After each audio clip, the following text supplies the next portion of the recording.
Hi guys, welcome to Mupati Training Academy. So இதுல நம்ம பார்க்க போறது என்னன்னு பாத்தீங்கன்னா இந்த வீடியோல numerical ability. So maximum நமக்கு எந்த அளவுக்கு ரொம்ப இம்பார்ட்டன்ட்ன்றதை தெரிஞ்சு வச்சுக்கோங்க. ஏன்னா இதுல இருந்துமே 8ல இருந்து ஒரு 10 கேள்விகளாவது நமக்கு வரும். So எல்லாமே ரொம்ப முக்கியம். அதுல மேக்ஸ் ரொம்ப முக்கியம். இதுல வந்து நம்ம புதுசா சொல்றதுக்குலாம் எதுவும் இல்ல. சரி வீடியோ பார்த்தலாமா?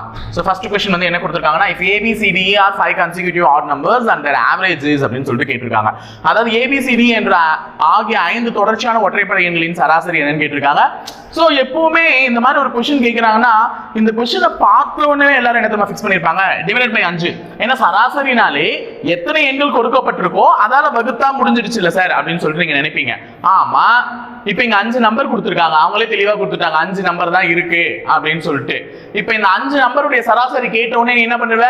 டிவைட் பை 5 இருக்குல்ல சார், அப்ப ஏ ஆப்ஷன் சொல்லிட்டு போடுவேன். ஆனா ஏ ஆப்ஷன் தவறு. ஏன் தவறு? 5 எண்களையும் என்ன பண்ணணும்? 5 எண்களையும் கூட்டி 5ஆல வகுத்து இருந்தாதான் அது அதனுடைய சராசரி கண்டுபிடிக்கிறதுக்கான மெத்தடே தவிர இங்க கூட்டியா இருக்காங்க, பெருக்கி தானே இருக்காங்க. a into b into c into d into e ன்னு இருக்கே தவிர a plus b plus c plus d plus e ன்னு இல்ல. ஓகேவா? அப்ப இந்த மாதிரி ஒரு क्वेश्चन கொடுக்கறாங்க அப்படினா you just want to analyze it. எப்படி கொடுத்திருக்காங்க? உன்னை நம்ப வைக்கிறதுக்காக கண்களை மாயமா கட்டி போடுறதுக்காக நீ எழுதுறது ஒரு OMR ஷீட்ல உள்ள எக்ஸாம். இந்த டிவைட் பை 5 பார்த்தா நீ a ல ஒரு ஷேட் போட்ட அப்படினா மார்க்கும் போச்சு, क्वेश्चनும் போச்சு. ஓகேவா? சோ அதனால ஒரு क्वेश्चனையும் அட்டெண்ட் பண்ணும்போது ஒண்ணுக்கு ரெண்டு முறை யோசிச்சு தீர முடிவு பண்ணதுக்கு அப்புறம் அட்டெண்ட் பண்றதுல தப்பே கிடையாது என்ன பொறுத்தவரையும். சோ இது a plus b plus c plus d plus e by divided by 5 வந்துருச்சுனா இது கரெக்ட். சரிங்க சார், பக்கத்துல அந்த மாதிரி இருக்கே. ஆனா அங்க பெருக்கல்ல இருக்கு 5. வகுத்தல்லையா இருக்கு? வகுத்தல்ல இருந்தா தானே சராசரி. பெருக்கல்ல இருந்தா சராசரி இல்ல. அப்ப ஏவும் கிடையாது, பியும் கிடையாது. அப்ப இங்க இருக்கக்கூடிய ஆப்ஷன் சி ஒன்னு இருக்கு, டி ஒன்னு இருக்கு. சோ நான் இப்போ ஒரு ஷார்ட்கட் உங்களுக்கு சொல்லி தரேன். இப்போ இந்த ABCDன்றது 5 தொடர்ச்சியான ஒற்றைப்படை எண்களா இருந்தா நம்ம எதனா சப்ஸ்டிட்யூட் பண்ணலாம். இந்த A ஓட வேல்யூவா, B ஓட வேல்யூவா, C D E எதனா எந்த வேல்யூனா நீ சப்ஸ்டிட்யூட் பண்ணலாம். நம்ம என்ன பண்ணனும்? 5 தொடர்ச்சியான ஒற்றைப்படை எண்கள். That means the odd numbers வந்து கன்சிக்யூட்டிவா இருக்கணும். சோ odd numbersனா என்னமா 1 3 5 அப்படினு சொல்றது தானே. சோ அந்த மாதிரி 5 தொடர்ச்சியான நம்பர். இப்போ நான் A வந்து 1 ன்னு சப்ஸ்டிட்யூட் பண்றேன். B ஓட மதிப்பு 3. ஏன்னா 1க்கு அடுத்த ஒற்றைப்படை எண் 3. 3க்கு அடுத்த ஒற்றைப்படை எண் 5. 5க்கு அடுத்த ஒற்றைப்படை எண் 7. 7க்கு அடுத்த ஒற்றைப்படை எண் 9. ஓகேவா? சோ இந்த மாதிரி சப்ஸ்டிட்யூட் பண்றேன். ஓகேவா? நான் சொல்றது புரியுதா? இந்த மாதிரி சப்ஸ்டிட்யூட் பண்றேன். எப்பொழுது ஒரு எண்கள் தொடர்ச்சியாக இருக்கும், தொடர்ச்சியா இருக்குதோ அல்லது தொடர்ச்சியான ஒற்றைப்படை எண்களோ அல்லது தொடர்ச்சியான இரட்டைப்படை எண்களோ அல்லது அவர்களுக்குள்ள வித்தியாசம் பொதுவா இருந்தாலோ, இப்ப பாருங்க எல்லாத்துக்குமே வித்தியாசம் என்ன? 2. இந்த மாதிரி எண்கள் தொடர்ச்சியாக இருந்து வித்தியாசம் பொதுவா இருந்துச்சுனாலே கண்டிப்பா சராசரி எங்க இருக்கும்னா நடுவுல தான் இருக்கும். சராசரி எங்க இருக்கும்? நடுவுல தான் இருக்கும். அப்போ இந்த 5 எண்களுடைய சராசரி என்ன? 5. இந்த 5 எண்களுடைய சராசரி என்ன? 5. நீ என்ன நம்பர் வேணா போட்டுக்கலாம். ஃபார் எக்ஸாம்பிள் 31, 33, 35, 37, 39 இந்த மாதிரி எதுனா போட்டுக்கோ. சராசரி எங்க தான் இருக்கும்? நடுவுல. அப்ப 35 தான் இந்த 5 எண்களுடைய சராசரி. ஏன்னா தொடர்ச்சியாக இருக்கக்கூடிய ஒற்றைப்படை எண்கள். சராசரி நடுவுல இருக்கு. அப்ப இந்த 5 எப்படி எழுதி இருக்கலாம் அப்படின்றத இப்ப பார்க்க போறோம். இவன் டர்ம்ஸ் ஆஃப் ஈக்குவேஷன் பேசிஸ்ல எழுதி இருக்கான். a plus 4. ஏன்னா a வினுடைய மதிப்பு 1. 1ஓட 4 கூட்டினா 5. இங்க a வின் மதிப்பு 31. 31ஓட 4 கூட்டினா 35. அப்ப எழுதி இருக்காங்களா? அப்ப என்ன மாதிரி எழுதி இருக்காங்க இந்த டேர்மா? a plus 4. So the answer is a plus 4. ஓகேவா? சோ சராசரி என்பது எப்பொழுதுமே இடையில தான் இருக்கும். அப்ப உனக்கு கேள்வி வரணும், சார் 5 நம்பர் இருக்கிறதுனால இடையிலன்னு சொல்லிட்டீங்க. இதே 3 1 3 5 7 4 நம்பர் தான் இருக்கு. இப்ப சராசரி எங்க இருக்கு? நான் இப்பயும் நடுவுல தான் இருக்கும். இந்த பக்கம் 2 நம்பர், இந்த பக்கம் 2 நம்பர் விட்டுறேன். 3க்கு 5க்கு நடுவுல என்ன நம்பர் இருக்கு? 4. அப்ப இந்த 4 எண்களுடைய சராசரி நான் எதை சொல்ல போறேன்? 4. இதே தொடர்ச்சியான இரட்டைப்படை எண்கள் 72 74 76 78 இதனுடைய சராசரி எங்கன்னா நடுவுல தான் இருக்கும் 75. இப்படிதான் கண்டுபிடிக்கணும். சராசரி என்பது தொடர்ச்சியான எண்களா இருந்தா சராசரி எங்க தான் இருக்கும்? நடுவுல இருக்கும். அதை வச்சுதான் கணக்கு போடணும். இப்ப பாருங்க அடுத்த क्वेश्चन. சோனியாவின் தற்போதைய வயது தீபக்கின் வயதை போல 5 மடங்கு. அப்ப சோனியாவின் தற்போதைய வயது தீபக்கின் வயதை போல எத்தனை மடங்கா? 5 மடங்கு. அப்போ தீபக்னு ஒரு பையன், சோனியான்னு ஒரு பொண்ணு. சோனியாவின் தற்போதைய வயது தீபக்கின் வயதை போல 5 மடங்குமா எப்பவுமே எத்தனை மடங்குன்னு சொல்றாங்களோ அதால பெருக்கிக்கணும். இப்ப என்னை விட உன்னுடைய வயது 2 மடங்கு அதிகம் அப்படின்னா என் வயசு 18னா உன் வயசு என்னவா இருக்கும்? 36. ஏன்னா 2 மடங்கு. என்னை விட நான் எப்படி டபுள் மடங்குல இருக்கேன். அப்ப இங்க வந்து தீபக்க காட்டிலும் சோனியா வந்து டபுள் மடங்குன்னு சொல்றாங்க. அப்ப தீபக்க x அப்படின்னா சோனியா என்னவா இருப்பா? சாரி 5 மடங்கு தானே சொல்லியிருக்காங்க. 5 மடங்கு. அப்ப சோனியா வந்து 5x. அப்ப தீபக்கினுடைய வயசை நான் எக்ஸ் எடுத்துக்கிட்டேன்னா சோனியாவினுடைய வயசை என்ன எடுத்துக்கணும் 5x. ஏன்னா இவளை காட்டிலும் தீபக்கை காட்டிலும் சோனியா வந்து 5 மடங்கு வயதுடையவள் ஆவாள். அடுத்ததா 5 வருடத்திற்கு முன்பு அவளின் வயது தீபக்கின் வயதை போல் 25 மடங்கு. அப்ப 5 வருஷத்துக்கு முன்னாடி எப்பவுமே வயது கணக்குகள்ல ஒன்று முன்னாடி போவோம் இல்லை பின்னாடி போவோம். பின்னாடி போனா பிளஸ் பண்ண போறோம், அதாவது ஃபியூச்சரை நோக்கி போனா என் வயசை நான் கூட்ட போறேன். இறந்த காலத்துக்கு போனா என் வயசை நான் என்ன பண்ண போறேன், கழிக்க போறேன். அப்ப இவங்க இறந்த காலத்துக்கு போறாங்க. அப்ப 5 வருஷத்துக்கு முன்பு அப்படின்னா -5. 5 வருஷத்துக்கு முன்னாடி சோனியாவும் தீபக்கும் எப்படி இருந்தாங்கன்னா தீபக்கை போல 25 மடங்கா. அப்போ 1 இவன் 25. அப்போ தீபக்கை போல 25 மடங்கு இருந்திருப்பா. இவன் 1 மடங்குனா இவங்க 25 மடங்கு. இங்கே நான் 1 5 தான் போடணும். ஏதாச்சும் ஒரு இடத்துல x எடுத்தா தான் நம்மளால ஆன்சர் கண்டுபிடிக்க முடியும். அதனால இங்க x 5x எடுத்துக்கிட்டேன். 5 வருஷத்துக்கு முன்னாடி உங்க ஒரு தீபக் 1 மடங்கு இருந்தா சோனியா எத்தனை மடங்கு இருப்பாங்க, 25 மடங்கு. இப்போ இதை வச்சு ஈக்குவேஷன் ஃபார்ம் பண்ணுங்க. சோனியாவை பத்தி ஃபர்ஸ்ட் எழுது. 5x அவளுக்கு 5 கழிச்சா ஏஜ் என்னவா மாறுது 25 டிவைடட் பை தீபக் x 5 கழிச்சா அவன் என்னவா மாறுறான் 1. அவ்வளவுதான். இப்போ இதை குறுக்கு பெருக்கல் பண்ணா வந்துடும். 5x minus 5 is equal to 25x minus 125. இதை சால்வ் பண்ணலாமா? x எல்லாம் ஒண்ணா சேர்க்கணும். இது 25x. x எல்லாம் ஒண்ணா சேரு. 25x minus 5x. பெருசுல இருந்து சின்னதை கழிச்சுக்கோ. 125 minus 5. ஓகேவா? 25x ல 5x போச்சுனா 20x. 125ல 5 போச்சுனா 120. x கண்டுபிடிக்கிறதுக்கு 20 அந்த பக்கம் தள்ளனா வகுத்தல்ல போய்டும். சோ 0 0.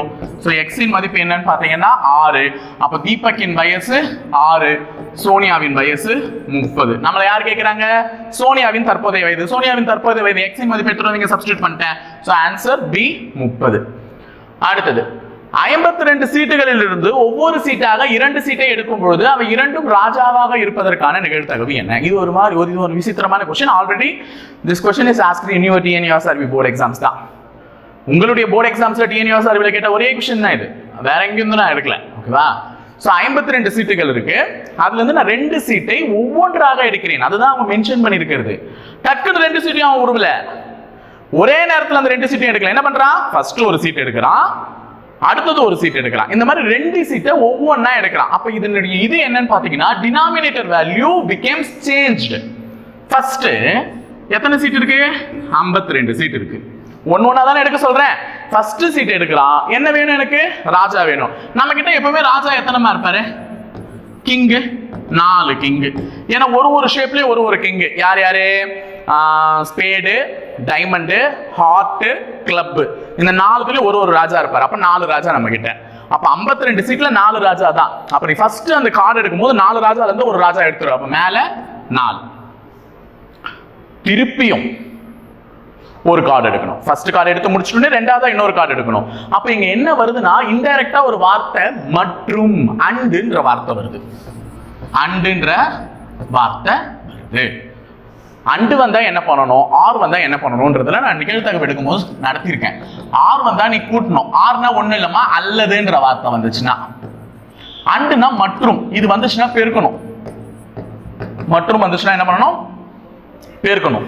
இப்ப ராஜா இருக்கிறாரு, 4 ராஜால இருந்து ஒரு ராஜாவை எடுத்துட்டேன். இப்ப என் கண்டிஷன் சாட்டிஸ்ஃபைட். அந்த ராஜாவை எடுத்து வெளியே வச்சிருவேன். இப்ப எனக்கு என்ன ஆகும்னு பாத்தீங்கன்னா 52 சீட்ல இருந்து ஒரு சீட்டு போயிடுச்சு. ஏன்னா ராஜாவை எடுத்துட்டேன் முதல்ல. இப்ப அடுத்த கார்டை நான் எடுக்க போறேன். அதுவும் எனக்கு என்னதான் இருக்கணும்? ராஜா தான் இருக்கணும். இப்ப என்கிட்ட எத்தனை சீட்டு தான் இருக்கும்னா 51 சீட்டு தான் இருக்கும். ஏன் 51? 52 சீட்ல இருந்து ஒரு சீட் எடுத்தேன், அது ராஜாவா வந்துச்சு, வெளியே எடுத்து வச்சுட்டேன். இப்ப திருப்பி என்கிட்ட எவ்வளவு சீட்டு தான் இருக்கும்? 51. அந்த 51ல இருந்து நான் அடுத்த கார்டை எடுக்க போறேன். அதாவது ரெண்டாவது கார்டு. அவன் ஒரு கார்டா 2 முறை எடுக்க சொல்லியிருக்கான். முதல் தடவை எடுத்துட்டேன் ராஜா. அப்ப என்கிட்ட 4 ராஜா இருந்தா ஒரு ராஜாவை எடுத்துட்டு வெளியே வச்சுட்டேன். இப்ப என்கிட்ட எத்தனை ராஜா தான் இருப்பாங்க? 3 ராஜா தான் இருப்பாங்க. இப்ப 51 கார்டு 3 ராஜா தான் இருப்பாங்க. அந்த 3 ராஜால இருந்தா என்னால ஒரு ராஜாவை எடுக்க முடியும். புரியுதா? அப்ப 4/52 3/51 ஏன் போட்டேன் தெரியுதா? சீட்டுகள் கம்மி ஆகுது. 2 சீட் எடுக்க சொல்றேன், 1/1 எடுக்க சொல்றேன். இந்த நடுவுல போட வேண்டிய குறி ரொம்ப முக்கியம். ஏன்னா 1/1 எடுக்கிறேன். ஃபர்ஸ்ட் ஒரு கார்டு எடுத்துட்டு அண்ட் இன்னொரு கார்டை எடுக்கிறேன், மற்றும் ஒரு கார்டை எடுக்கிறேன். அப்ப அங்க இன்டைரக்டா மற்றும்ன்ற வார்த்தை சொல்லிருக்காங்க. மற்றும்னா என்ன பண்ணணும்? பெருக்கணும். சோ அடிச்சுக்கலாமா? இப்ப இதை அடிச்சா ஈஸியா அடியும். மேல இருந்தே அடியும். 4 ஒரு முறை, 52 13 முறை, 3 ஒரு முறை, 51 5 1 17. அப்ப மேல 1 பெருக்கிட்டு கீழே 13 17 பெருக்கினா ஆன்சர் 1 டிவைடட் பை 13 17 பெருக்கினா 7 3 21 1 7 7 91 221 இருக்கு ஆப்ஷன்ல 1/221 இருக்கே. C option answer. ஓகேவாமா? ஓகேவா? அடுத்தது the average of 4 consecutive even numbers is 27. What is the greatest number? தொடர்ச்சியான 4 இரட்டைப்படை எண்களின் சராசரி 27 எனில் அதில் பெரிய எண் என்னன்னு கேட்டிருக்காங்க. நான் இப்பதான் நடத்துறேன். சராசரி தொடர்ச்சியான எண்கள்னா சராசரி எங்க இருக்கும்? நடுவுல இருக்கும். அந்த சராசரியை தான் அவன் கொடுத்துட்டான். ஏதோ 4 நம்பர் இருக்கு, ஏதோ 4 நம்பர், நான் ஏபிசிடின்னு எடுத்துக்கிறேனே, ஏதோ தானே சொல்லிட்டான். ஏபிசிடின்னு ஒரு 4 நம்பர். இந்த 4மே என்ன நம்பர்? இரட்டைப்படை எண், ஈவன் நம்பர். இந்த 4மே என்ன நம்பர்? இரட்டைப்படை எண். இந்த 4னுடைய சராசரி தான் என்ன? 27. சராசரி எப்பவுமே எங்க இருக்கும்? நடுவுல இருக்கும் சார். அப்ப இந்த 4 நம்பருடைய சராசரி 27. என்ன சார் இரட்டைப்படை எண்ணு சொல்றீங்க, நடுவுல ஒற்றைப்படை எண் வந்திருக்குன்னா 4 நம்பரா இருக்கும்போது நடுவுல என்ன தான் வரும்? ஒற்றைப்படை எண் தான் வரும். 5 நம்பரா இருந்துச்சுன்னா அதுவுமே இரட்டைப்படை எண்ணா இருக்கும். ஏன்னா அந்த பக்கம் 2, இந்த பக்கம் 2, நடுவுல 1 நிற்கும். இப்போ இங்க 2 2 பிரிஞ்சாலே நடுவுல இருக்கிற நம்பர் தான் வரும். அப்ப இந்த இரட்டைப்படை எண்களின் சராசரி 27 நடுவுல இருக்கு. எனில் அது பெரிய எண் எதுன்னு கேட்டிருக்கான். பெரிய என்ன இது? டி. டி இன் மதிப்பு தான் கேட்டிருக்கான். இப்போ நம்ம கண்டுபிடிக்கலாமா? இதனுடைய சராசரி 27னா 27க்கு முன்னாடி இருக்கக்கூடிய 2 இரட்டைப்படை எண்கள், 27க்கு பிறகு வரக்கூடிய 2 இரட்டைப்படை எண்கள் தான் கேட்கிறான். அப்ப 27க்கு முன்னாடி 26, 24, 27க்கு அப்புறம் 28, 30. அப்போ 27க்கு முன்னாடி இருக்கக்கூடிய 2 இரட்டைப்படை எண்கள் இவங்க, 27க்கு அப்புறமா இருக்கக்கூடிய 2 இரட்டைப்படை எண்கள் இவங்க.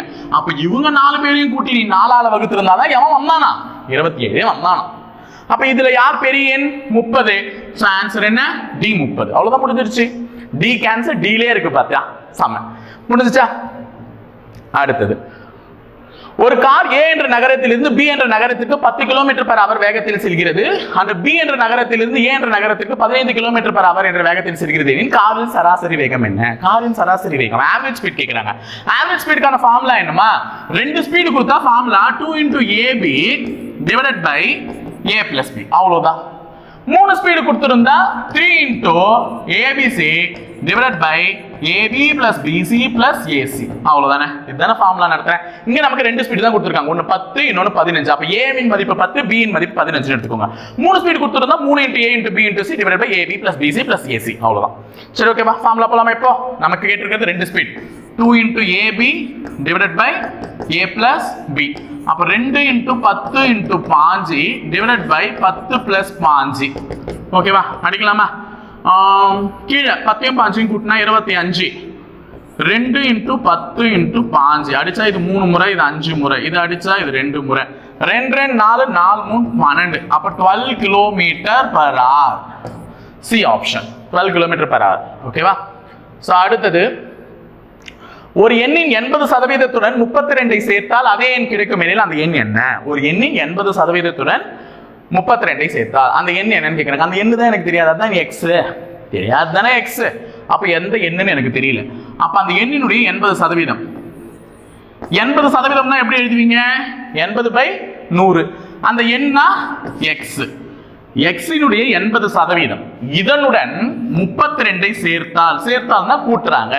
32 சேர்த்தா அதே எக்ஸ் கிடைக்குமா? ஈக்குவேஷன் எழுதுறது புரியுதா? ஒரு எக்ஸ் என்ற நம்பர், அது என்ன நம்பர்னே தெரியல, அந்த எக்ஸ் என்ற நம்பரோட நான் 80%, அந்த எக்ஸ் என்ற நம்பருடைய 80%த்துடன் 32 சேர்த்தா அதே எக்ஸ் கிடைக்குதா? அப்படின்னா எக்ஸ் என்னன்னு கேட்கறாங்க. கண்டுபிடிச்சிடுவோமா? சோ இதை எப்படி எழுதலாம்? 80x/100. இந்த x மேல இருக்கும்போது தான் பிரிக்கிறீங்க. 80x/100 + 32 = x. இதை அடிச்சா 4/5. ஓகேவா? இது அப்படியே இருக்கட்டும். இப்போ 4x/5 + 32 = x. இப்போ இதை குறுக்கு பெருக்கல் பண்ணுங்க. 532 சார், 532 32 × 5 2 10, 3 5 5 16, 160. அப்போ 4x +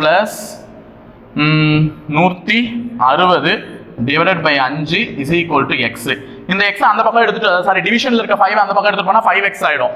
அப்ப என்ன ஆயிடும்னா 4x + 160 = 5x. x எல்லாம் ஒரு பக்கம் கட்டினா தான் நம்பர் கிடைக்கும். அந்த 4x அந்த பக்கம் எடுத்துட்டு போ. அப்ப 5x - 4x = 160. therefore x = 160. அப்ப அந்த எண் வேற எந்த எண்ணும் இல்ல, 160 என்ற இந்த எண்ணு தான். ஸ்டெப் பை ஸ்டெப் போட்டதனால இவ்வளவு பெருசு டக்குன்னு முடிச்சிடலாம்.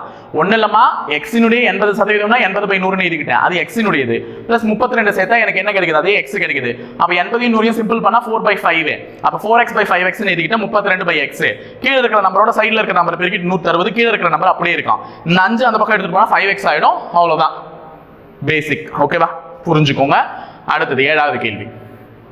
2 கேள்விக்குறிகளையும் நிரப்பும் எண் எதுன்னு கேட்டிருக்காங்க. இது வந்து ப்ரீவியஸ் இயர் எஸ்ஐ क्वेश्चंस தான். So 49 64, 49 7 square, 64 8 square. சோ இது ரெண்டுத்தையும் பெருக்கி வர நம்பர் தான். 7 8 56 56. So answer 56. ஓகேவா, சிம்பிளான ஒரு क्वेश्चन. அடுத்தது இந்த இடத்துல கேள்வி குறியிட்ட இடத்துலலாம் வர வேண்டிய எண், இதுவும் ப்ரீவியஸ் இயர் எஸ்ஐ क्वेश्चन தான்மா. கேள்வி குறியிட்ட இடத்துலலாம் வர வேண்டிய எண் எதுன்னு கேட்டிருக்காங்க. அப்ப இருக்கக்கூடிய ஏதோ ஒரு ஆப்ஷன்ல இருக்கக்கூடிய நம்பரை क्वेश्चन மார்க் இருக்கிற இடத்துலலாம் சப்ஸ்டிட்யூட் பண்ணா அது அந்த ஈக்குவேஷனை வந்து பேலன்ஸ் பண்ணணும். சோ ஆன்சர் என்னன்னு பாத்தீங்கன்னா 8. அதை நான் சொல்லிடுறேன் பாருங்க. ஃபர்ஸ்ட் 8 பிளஸ் 18, கேள்விக்குறியிட்ட இடத்துல தான் 8 போடணும். அடுத்தது 28, இங்க பாருங்க கேள்விக்குறி முன்னாடி இருக்கு, அப்ப 83. கேள்விக்குறியிட்ட இடத்துல தான் 8 போட்டு வரணும். இங்க என்ன இருக்கு, கேள்விக்குறி முன்னாடி இருக்கு, அப்ப 81 இஸ் ஈக்குவல் டு போட்டா 218. ஏன்னா கேள்விக்குறியிட்ட இடத்துல இருக்கு. பார்க்கலாமா, செக் பண்ணலாமா? 8 8 16 24, 24 ஒரு 4 28, 8 8 16 20 21 வந்துருச்சு பாருங்க 218. அப்ப ஆன்சர் எது? சி 8. ஓகேவா. அடுத்தது 9வது கேள்வி. ஒரு கிரிக்கெட் அணியில் உள்ள சராசரி வயது, இதுவும் ப்ரீவியஸ் இயர் क्वेश्चनமா பார்த்து வச்சுக்கோங்க. ஒரு கிரிக்கெட் அணியில் உள்ளவர்களின் சராசரி வயது 27 ஆண்டுகள். அப்ப கிரிக்கெட் அணியில 11 பேர் இருப்பாங்க, அது நமக்கு தெரியும். உடனே இங்க 11 × 27 போட்டுறாதீங்க. எத்தனை பேர் வேணா இருந்திருக்கலாம், நமக்கு தெரியல. விளையாடுறதுக்கு 11 பேர் தேவை. ஆனா சப்ஸ்டிடியூஷன் கிஃப்டியூஷன்லாம் உள்ள வச்சிருப்பாங்க ஆளுங்களை. சோ அதெல்லாம் நமக்கு தேவை இல்ல. அவங்க எத்தனை பேர்னு கொடுக்காதவரை நீயாவே 11 பேர் தானே கிரிக்கெட் டீம்ல இருப்பாங்க, மல்டிப்ளை பண்ணி வைக்க போற. அதெல்லாம் தப்பு. ஒரு கிரிக்கெட் அணியில எத்தனையோ பேர் இருக்காங்களா, அவர்களுடைய சராசரி என்ன? 27. அதில் 24 மற்றும் 27 வயதுடைய இருவருக்கு பதிலாக 2 பேர் இருக்காங்க. ஒருத்தனுக்கு வயசு என்னது? 24. இன்னொருத்தனுக்கு வயசு என்னது? 27. இவர்களுக்கு பதிலாக 23 மற்றும் 28 வயதுடையவர்களை சேர்க்கிறார்கள். 2 பேர் இருக்காங்க டீம்ல, அவங்கள நான் தூக்கிட்டு புதுசா 2 பேரை சேர்க்கிறேன். என்னென்ன வயசுக்காரங்க? 24 27 வயசுக்காரங்களை தூக்கிட்டு 23 28 வயசுக்காரங்களை சேர்க்கிறேன். கவுண்ட் பண்ணி பாரு, 7 4 11. அப்போ டோட்டலா 51 வயசுல ஒரு 2 பேரை வெளியே தள்ளிட்டு 2 பேர் புதுசா சேர்க்கிறேன். அவனுங்களுக்கும் வயசு என்னதான்? கூட்டினா 51. அப்ப 51 51 சமமாயிடுச்சா? சமமாயிடுச்சா? அப்போ 24 27 வயசுக்காரங்களுக்கு பதிலா 23 28 சேர்க்கிறேன். அப்ப 51 வயசு டோட்டல் அந்த 2 பேருக்கு. அவனுங்களை வெளியே தள்ளிட்டு திருப்பி 51 வயசு இருக்கிறவங்க தான் நான் உள்ள எடுத்திருக்கேன். இதனால சராசரியில் எதனா மாற்றம் ஏற்படுமா? ஏண்டா வெளியே போனவங்களும் 51, உள்ள வந்தவங்களும் 51, அப்ப எப்படி சராசரியில மாற்றம் ஏற்படும் கேக்குறல? என்ன பார்த்து நீங்க அப்ப சராசரியில் எந்த விதமான மாற்றமும் ஏற்படாது. அதுதான் அவங்க கேட்டிருக்காங்க. What is the average age of team no? இப்பொழுது டீமினுடைய சராசரி என்னவா இருக்கும் நம்மள பார்த்து கேக்குறான். டேய் லூசு பைலே, டீம்ல அண்ணா மாறாதே, ஆவரேஜே மாறாது, 27 தான். அதே 27 தான். ஏன்னா உள்ள வெளியே போனவங்க உள்ள வந்தவங்களும் சமமா இருக்கிறாங்க. ஓகேவா. அடுத்தது which of the following figure has the largest area? எதில் இதனுடைய ஏரியா வந்து லார்ஜஸ்டா இருக்கும்? நான் எப்பவுமே பாருங்க ட்ரையாங்கிள் ஆகட்டும், ஸ்கொயர் ஆகட்டும், இல்லை ஸ்கொயர் ரெக்டாங்கிள் எது வேணா இருக்கட்டும், நாற்கரங்கள்ல கேட்கக்கூடிய சதுரம் அல்லது இணைகரம் அல்லது செவ்வகம் எது வேணா இருக்கட்டும், இவங்களுக்கெல்லாம் ஈக்குவலான பெரிமீட்டர் இருந்துச்சுன்னா கண்டிப்பா சர்க்கிளுடைய சர்க்கம்ஃபரன்ஸ் ஈக்குவலா இருந்துச்சுன்னா சர்க்கிள் தான் அதிக ஏரியாவையே பிடிக்கும். அது வந்து ஒரு டேட்டா எக்ஸ்ட்ரா பாயிண்ட். அதே மாதிரி இப்ப இதுல எது லார்ஜஸ்ட் ஏரியான்னு கேக்குறாங்க. ஒரு ஸ்கொயர் ஆஃப் சைட் 10 மீட்டர். ஒரு சதுரத்தினுடைய சைடு வந்து எத்தனை மீட்டர் இருக்கான்? 10 மீட்டர். அப்ப இதுவும் 10 இதுவும் 10 இதுவும் 10. இதனுடைய ஏரியா எவ்வளவு இருக்குன்னா என்ன பண்ணுவீங்க? a square. அந்த 10 வந்து ஸ்கொயர் பண்ணிடுவீங்க. அப்ப ஏரியா என்னன்னு பாத்தீங்கன்னா 100 சென்டிமீட்டர். அப்போ ஃபர்ஸ்ட் ஒன் இது வந்து என்னன்னு பாத்தீங்கன்னா 100 சென்டிமீட்டர் பரப்பளவை கொண்டது. செவ்வகத்தின் இரு பக்கங்கள் 8 மீட்டர். செவ்வகம் 8 மீட்டர், இன்னொன்னு என்ன 12 மீட்டர். அப்ப இதனுடைய ஏரியாவை கண்டுபிடிக்கிறதுக்கு ஃபார்முலா என்ன? Length into breadth. அப்ப 12 8 பெருக்குனீங்கன்னா 12 8 96. அப்ப இது அதை விட கம்மியா இருக்கு. அப்ப இவன் வர்றதுக்கு வாய்ப்பு இல்லை. சதுரத்தை விட எவனாவது மிச்சமா வரணும். ஆரம் 7 மீட்டர் கொண்ட வட்டம். ஒரு வட்டத்தினுடைய ஆரம் எத்தனை மீட்டரா? 7 மீட்டர். அப்ப இதனுடைய பரப்பளவு காண்றதுக்கு என்ன ஃபார்முலா? By R square. அப்ப பைனா 22/7 × 7 7. ஏன்னா ஆரம் ரேடியஸ் என்ன கொடுத்துருக்காங்க? 7. 7க்கு 7 அடிஞ்சிச்சு. அப்ப 22 7 பேருக்குனா 2 7 14 2 7 14 15. அப்ப 154 இது. அப்ப இவனை விட இவன் தான் அதிகம். அப்ப சதுரமும் கிடையாது. அடுத்தது 8 மீட்டர் 20 மீட்டர் அளவு கொண்ட செங்கோண முக்கோணம். செங்கோண முக்கோணத்துது 8 மீட்டரும் 20 மீட்டரும். இதுக்கு கண்டுபிடிக்கிறதுக்கு half into length into breadth தானே ஏரியாவை கண்டுபிடிக்கிறதுக்கு. அப்போ ஆஃப் இன்டூ 8 இன்டூ 20 அடிச்சா 1 10 80 தான் வரான். அப்ப இவனும் கிடையாது. அப்ப யாருக்கு தான் அதிக பரப்பளவு இருக்கு? வட்டத்துக்கு தான் அதிக பரப்பளவு இருக்கு. 7 மீட்டர் ஆரம் கொண்ட வட்டத்தின் பரப்பளவு தான் அதிகமாக இருக்கும் இங்க கொடுக்கப்பட்டுள்ள அளவுகள்ல. ஓகே, அப்ப ஃபார்முலா வந்து மென்சுரேஷன்ல இஸ் வெரி மஸ்ட். பரப்பளவு தான் எப்பவுமே இரு பரிமாணங்களை கேட்டா 2D ஃபிகர்ஸ் கேட்டா பரப்பளவு கேட்பாங்க இல்ல சுற்றளவு கேட்பாங்க. இதை வச்சு ஒரு கணக்கு போட தெரியாதாமா? தயவு செஞ்சு போட்டுருங்கம்மா, பாத்துக்கலாம். அடுத்தது the side of the square is 10 cm. பாருங்க மறுபடியும் சொல்றாங்க the side of the square is 10 cm. if its side tripled then by how many times will its perimeter increases? ஒரு சதுரத்தின் பக்கம் 10 cm எனில் அதனுடைய பக்கம் 3 மடங்கு ஆகும்போது சுற்றளவு எத்தனை மடங்கு ஆகும்? நல்லா ஞாபகம் வச்சுக்கோங்க, இதுதான் சதுரம்.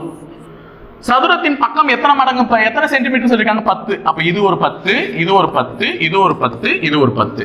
அப்ப 10 10 10 10. ஓகேவா? இந்த எப்பவுமே சுற்றளவு கண்டுபிடிக்கிறதுக்கு பரப்பளவு கண்டுபிடிக்கிறதுக்குன்னா என்ன? முதல்ல பரப்பளவுனா என்ன, சுற்றளவுனா என்ன தெரிஞ்சுக்கோங்க. இது எவ்வளவு இடத்தை பிடிச்சிருக்குதோ அது பரப்பளவு. அந்த பார்டர் லைனை கூட்டினா அதுதான் சுற்றளவு. அப்ப சுற்றி வர அந்த லைனை கூட்டினா சுற்றளவு. நடுவில் இருக்கிற ஏரியாவை கண்டுபிடிச்சா அது பரப்பளவு. அப்ப இதனுடைய பரப்பளவுக்கான ஃபார்முலா வந்து சதுரத்தின் பரப்பளவுக்கான ஃபார்முலா a ஸ்கொயர். அப்ப நீ 10 ஸ்கொயர் பண்ணா எவ்வளோ? 100 சென்டிமீட்டர். அப்போ இதனுடைய பரப்பளவு 100 சென்டிமீட்டர். ஆனா அவன் பரப்பளவு கேட்கல, சுற்றளவு எத்தனை மடங்காக ஆகும் தான் கேட்டிருக்கான். அப்ப சுற்றளவு என்னன்னா இதெல்லாம் கூட்டணும். அப்ப இது ஒரு 10, இது ஒரு 10, இது ஒரு 10, இது ஒரு 10. சுற்றி இருக்கக்கூடிய அளவுகளை கூட்டினா சுற்றளவு 10 + 10 20, 20 + 10 30, 30 + 10 40. அப்ப இதனுடைய சுற்றளவு என்னன்னு பாத்தீங்கன்னா 40 சென்டிமீட்டர். சுற்றளவு என்ன? 40 சென்டிமீட்டர். நான் உங்களுக்கு ஒரே கொஸ்டின்ல 2 விஷயத்தை கத்து தரேன். பரப்பளவு கேட்டாலும் கத்துக்கணும், சுற்றளவு கேட்டாலும் கத்துக்கணும். இப்போ வந்து இங்க பரப்பளவு இதுக்கு 100 சென்டிமீட்டர், சுற்றளவு எவ்வளோ? 40 சென்டிமீட்டர். அவன் என்ன சொல்றானா, ஒரு சதுரத்தின் பக்கம் 10 சென்டிமீட்டர், அதனுடைய பக்கம் 3 மடங்கு ஆகும் போது அந்த பக்கத்தை நான் 3 மடங்கா பெருசாக்கினா சுற்றளவு எத்தனை மடங்கா பெருசாகும்? இப்போ நான் ஃபர்ஸ்ட் இருக்கிற ஒரிஜினல் கண்டுபிடிச்சேன். 10 சென்டிமீட்டர் இருந்துச்சுன்னா சுற்றளவு எவ்வளவு இருக்கும்? 40. பரப்பளவு எவ்வளவு இருக்கும்? 100. இதே நான் பக்கங்களை 3 மடங்கு ஆக்குறேன். 3 மடங்கு ஆக்குறேன்னா இப்போ ஒரு பக்கம் 10 சென்டிமீட்டரா, 3 மடங்கு ஆக்குனா into 3, அப்ப 30 சென்டிமீட்டர். அப்ப 30 சென்டிமீட்டர் இருந்துச்சுன்னா ஒவ்வொரு பக்கமும் எத்தனை சென்டிமீட்டர்? 30. இப்ப சுற்றளவு சொல்லு பார்க்கலாம். 30 + 30 60, 60 + 30 90, 90 + 1 30 120, 120. அப்போ இப்ப சுற்றளவு எவ்வளவுன்னு பாத்தீங்கன்னா 120 சென்டிமீட்டர். எவ்வளவு? 120 சென்டிமீட்டர். அப்ப பாருங்களேன், ஏற்கனவே 40 சென்டிமீட்டர் இருந்துச்சு. இப்போ அப்படியே ட்ரிபிள் பண்ணும்பொழுது சுற்றளவு என்ன ஆயிடுச்சு? 3 மடங்கு ஆயிடுச்சு. ஏன்னா 40 × 3 தான் எவ்வளவு? 120 சென்டிமீட்டர். அப்ப சுற்றளவு எத்தனை மடங்கு அவர்கள் அந்த சைடை பெருக்கிறாங்களோ அத்தனை மடங்கு அதுவும் பெருகும். அப்ப கேள்வியிலே ஆன்சர் இருக்கு. இஃப் இட் இஸ் ட்ரிபிள்ட், அதனுடைய 3 மடங்கு ஆனால் என்ன 3 மடங்கு ஆகும்? சுற்றளவும் 3 மடங்கு ஆகும். அப்ப ஈஸியா கேள்வியில தானே ஆன்சர் இருக்கு. அப்போ ஒரு பக்கத்தை நீ எத்தனை மடங்காக பெருசாக்குறியோ அத்தனை மடங்கு சுற்றளவும் பெருசாகும். ஆனா இப்ப பரப்பளவு கண்டுபிடிக்கணும். பரப்பளவுனா என்ன ஃபார்முலா? a square. அப்ப 30 ஸ்கொயர். 30 ஸ்கொயர் என்னமா? 900. அப்ப 100ல இருந்து 900 ஆயிருக்கு. 100ல இருந்து 900 ஆயிருக்கு. அப்போ 100ல இருந்து 900 ஆயிருக்குன்னா அது 9 மடங்கு பெருசாயிருக்கு பரப்பளவு. அதை வச்சு கண்டுபிடிச்சிருக்கோம். ஓகேவா? அடுத்தது, a TV is bought for rupees 40,000. A TV is bought for rupees 40,000 and sold at a loss of 20%. Find its selling price. அதாவது ஒரு டிவியை வந்து என்னன்னு கொடுத்து வாங்கியிருக்காங்க? 40,000 ரூபாய் கொடுத்து வாங்கியிருக்காங்க. இதை விற்கும் பொழுது 20% நஷ்டம் ஏற்படுகிறது எனில் விற்பனை விலை. அப்ப இதுதான் காஸ்ட் பிரைஸ், அடக்க விலை. பொருளை வாங்கினது வாங்கிய விலைன்னு சொல்லலாம், இல்ல அடக்க விலைன்னு சொல்லலாம். அப்ப பொருளை 40,000 ரூபாய் கொடுத்து வாங்கி எத்தனை சதவீத நஷ்டத்துக்கு வித்திருக்காங்க? -20%. 20% நஷ்டத்துக்கு வித்திருக்காங்க. கண்டிப்பா இதை விட விலை கம்மியா தான் வித்திருக்கணும். எல்லாமே விலை கம்மியா தான் இருக்குது. அதன் விற்பனை விலை என்னன்னு கேட்கிறாங்க. அப்ப 40,000க்கு 20% கண்டுபிடிங்க. 40,000க்கு 10%, 4,000 ரூபாய். நான் தான் பார்க்க கற்றுக் கொடுத்தல ஆல்ரெடி சதவீதத்தை ஒரு ஸ்தானம் தள்ளி புள்ளி வச்சுட்டா 10%. அப்ப 40,000 10% 4,000. அப்ப 20% என்பது 8,000. அப்ப 8,000 ரூபாய் கம்மியா வித்திருக்காங்க. சோ இதுல 8,000 ரூபாய் கழிச்சிட்டாலே கணக்கு முடிஞ்சிச்சு. So answer 32,000. விடை பி ஆப்ஷன். 13வது கேள்வி. ஒரு பொருளை ரூபாய் 900க்கு விற்கும் பொழுது கடைக்காரர் 10% நஷ்டம் அடைகிறார் எனில் அடக்க விலை என்ன? ஏதோ ஒரு பொருளை 900க்கு வித்து 10% நஷ்டம் அடைஞ்சிருக்காரு. நான் பொருளுடைய அடக்க விலை காஸ்ட் பிரைஸ் கேட்கிறாங்க. செல்லிங் பிரைஸ் கொடுத்துட்டாங்க. செல்லிங் பிரைஸ் என்ன? 900. காஸ்ட் பிரைஸ் என்னன்னு கேக்குறாங்க. நமக்கு எப்பவுமே காஸ்ட் பிரைஸ் எத்தனை சதவீதம்? 100%. இதுக்கு லாபம் வந்துச்சுன்னா அந்த 100%தோட கூட்டிப்பேன், நஷ்டம் வந்துச்சுன்னா அந்த 100%தோட கழிச்சுப்பேன். இப்போ இங்க என்ன வந்திருக்குன்னு சொல்லியிருக்காங்க, நஷ்டம் எத்தனை சதவீதம்? 10%. அப்போ பொருளை எவ்வளவுக்கு வித்திருக்காங்கன்னா 90%க்கு வித்திருக்காங்க. புரியுதா சொல்றது? ஏன் சார் 90 போட்டீங்க அப்படின்னு மறுபடியும் கேட்காதீங்க. 10% நஷ்டம். அடக்க விலையை விட நஷ்டம் அப்படின்னா அந்த அடக்க விலையில இருந்து அதை கழிச்சுப்பேன். 10% லாபம் அப்படின்னா இந்த 100ஓட என்ன பண்ணிப்பேன்? 10 கூட்டி 110 போட்டிருப்பேன். அப்போ 90% விலை தான் எவ்வளவு? 900 ரூபாய். அப்போ 100% விலை என்னன்னு அவங்க கேட்கிறாங்க. குறுக்கு பெருக்கல் பண்ணலாமா? அப்ப 900 into 100 divided by 90. இதை அடிச்சா 10 முறை, அப்போ 1000. சோ பொருளுடைய அடக்க விலை என்னது? 1000. ஓகேவா? அடுத்தது, ஒரு நாணயம் 3 முறை சுண்டப்படுகிறது. ஒரே நாணயம் தான் 3 முறை சுண்டப்படுகிறது. ஃபர்ஸ்ட் டைம் சுண்டிட்டேன், ரெண்டாவது டைம் சுண்டிட்டேன், மூணாவது டைம் சுண்டிட்டேன். 2 அடுத்தடுத்த பூக்கள் கிடைப்பதற்கான நிகழ்தகவு என்ன? இப்போ எனக்கு ஃபர்ஸ்ட் டைம் நான் சுண்டும் போது பூ வந்துச்சுன்னா ஓகே, அடுத்த டைம் சுண்டும் போது தலை வந்துச்சுன்னா 2 அடுத்தடுத்த பூக்கள் கிடைக்கிறதானா? இல்ல. அப்ப எப்படி வரணும்? ஃபர்ஸ்ட் டைம் சுண்டும் போது பூ, ரெண்டாவது டைம் சுண்டும் போது பூ, ரெண்டாவது டைம் சுண்டும் போது பூ, மூணாவது டைம் சுண்டும் போது பூ. இந்த மாதிரி தொடர்ந்து 2 முறை பூ வேணும். அப்படி விடுவதற்கான நிகழ்தகவல் என்ன? ஒரு நாணயம் எத்தனை முறை சுண்டப்படுகிறது? 3 முறை. 3 முறை சுண்டப்படுகிறதுனா 3 நாணயங்களை சுண்டி விடுவதற்காக பேர் அதே தான். அப்ப டிவைடட் பை 8 அதை போட்டுப்போம். Divided by 8. இப்போ நானே ஃபர்ஸ்ட் டைம் சொல்றது காயின் 1, ரெண்டாவது டைம் சொல்றது காயின் 2, அது காயின் 3 எடுத்துக்கிறேன். இப்போ நான் உனக்கு 3 நாணயம் சுண்டி விடும் போது ஒரு டேபிள் எழுதி போட்டேன். இதுல தலை விழலாம், இல்ல இதுல தலை விழுந்து இதுல பூ விழலாம், இல்ல பூ விழுந்து தலை விழலாம், இல்ல ரெண்டுமே பூ. அதே 2 முறை எழுதிக்கோங்கப்பா. தலை பூ, பூ தலை, பூ பூ. 2 முறை எழுதிக்கோங்க சொன்னேன். ஃபர்ஸ்ட்ல 4 இடத்துல என்ன போட்டு சொன்னேன்? தலை. அடுத்த 4 இடத்துல என்ன போட்டு சொன்னேன்? பூ. ஓகேவா? இப்போ இதுல பார்த்தா தெரிஞ்சிடும் மொத்தம் 8 நிகழ்வுகள். அப்போ ஒரு நாணயத்தை நீ 3 முறை சுண்டி விட்டாலும் மொத்தமா 8 நிகழ்வுகள் கண்டிப்பா நீ பார்க்கணும். அது 8 நிகழ்வுகள்ல எத்தனை நிகழ்வுகள்ல 2 அடுத்தடுத்த பூக்கள் விழும். இப்போ ஃபர்ஸ்ட் டைம் பார்த்தோன்னா எல்லாமே பூ, 3 தடவையுமே தலையே விழலாம். 3 தடவையுமே தலையே விழலாம். அடுத்ததுல 2 முறை தலை விழுந்து 1 முறை என்ன விழலாம்? பூ விழலாம். அடுத்தது ஃபர்ஸ்ட் முறை தலை விழுந்து அடுத்தது பூ விழுந்து அடுத்தது தலை விழலாம். அப்ப இதுவும் கிடையாது, இதுவும் கிடையாது. எனக்கு தொடர்ந்து 2 முறை பூ வரணும். இப்ப பாருங்க, 4வது நிகழ்வு பாருங்க. முதல் தடவை தலை விழுந்து அடுத்த முறை பூ, அடுத்த முறை பூ, 2 தடவை தொடர்ந்து பூ விழலாம். அப்ப இது ஒரு நிகழ்வு. 5வது பாருங்க, பூ தலைன்னு விழலாம். அப்ப இந்த நிகழ்வு இல்லை. இங்க பாருங்க, பூ இங்க விழுந்திருக்கு, இங்க விழுந்திருக்கு, நடுவில் தலை விழுந்து எடுத்துட்டான். அப்ப இந்த நிகழ்வும் இல்லை. இதுல பாருங்க, ஃபர்ஸ்ட் 2 தடவை பூ விழுந்து அடுத்தது என்ன இருக்கு? தலை விழுந்திருக்கு. அப்ப இந்த நிகழ்வு எடுத்துக்கலாம். அடுத்தது எங்க வேணா எடுத்துக்கலாம், 3மே பூ தானே, 2 அடுத்தடுத்த பூ. அப்போ எத்தனை முறை விழும்னா 3/8. Answer C option. 2 அடுத்தடுத்த பூக்கள் விழுவதற்கு கிடைப்பதற்கான நிகழ்தகவு 3/8. அடுத்தது 15வது கேள்வி. 52 சீட்டுகள் கொண்ட ஒரு சீட்டு கட்டிலிருந்து சிவப்பு ராஜா அல்லது கருப்பு சீட்டு எடுப்பதற்கான நிகழ்தகவு கேட்டிருக்காங்க. சிவப்பு ராஜா அல்லது கருப்பு சீட்டு. நல்லா ஞாபகம் வச்சுங்க. டோட்டல் சீட் எவ்வளோ? 52. எடுக்கக்கூடிய விஷயம் சிவப்பு ராஜாவா இருக்கணும். நம்ம கிட்ட சிவப்பு ராஜா எத்தனை இருப்பாங்க? 4 பேரா? ராஜாவே 4 பேர் தான். அதுல சிவப்பு ராஜா 2, கருப்பு ராஜா 2. அப்ப சிவப்பு ராஜா 2 பேர் தான் இருப்பாங்க. இங்க நடுவில் அல்லதுன்னு கொடுத்துருக்காங்க.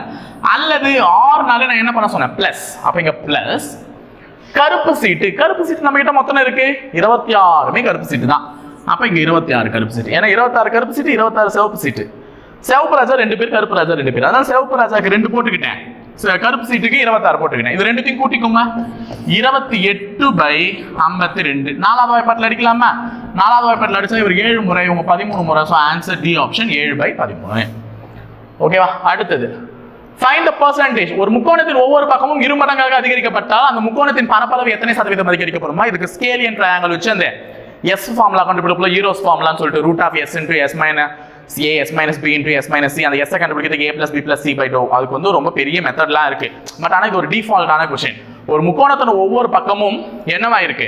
2 மடங்கு அதிகரிக்கப்பட்டிருக்கு. இப்படி இருக்கக்கூடிய முக்கோணம் இது 10, இது 8, இது 6 வெவ்வேறு அசம பக்க முக்கோணம் சொல்லுவீங்க. வெவ்வேறு சமமா இருந்த பக்கங்களை கொண்டிருந்தா இது 2 மடங்காக அதிகரிக்கப்பட்டால் 2 மடங்குனா 8ன்றது 16ஆ போயிடும், இது 20ஆ போயிடும், இது 12ஆ போயிடும்.